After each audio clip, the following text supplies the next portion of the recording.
In the Gaza Strip, the Zionist occupation stands accused of restoring to a controversial method of warfare, starvation of civilians. Human Rights Watch categorizes this strategy as a war crime, pointing to the deliberate blockage of essential supplies, including water, food and fuel.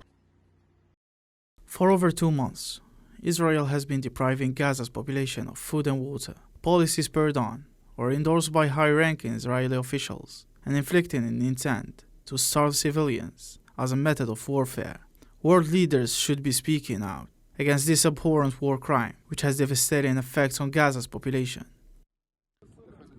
This tactic not only violates international humanitarian law, which strictly prohibits the deprivation of objects indispensable to survival, but also worsens the already dire humanitarian situation in the Strip.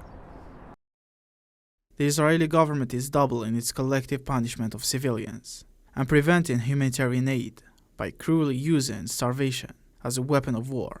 The worsening humanitarian catastrophe in Gaza requires an urgent and effective response from the international community. Amid ground operation in northern Gaza, Zionist forces are reported to have further exacerbated shortages. Orchards, fields and greenhouses have fallen victim to this destruction, compounding the difficulties in obtaining food. The Israeli government should immediately cease using starvation of civilians as a method of warfare. The government should restore water and electricity access and allow desperately needed food, medical aid and fuel into Gaza, including via its crossing at Karam Abu Salim.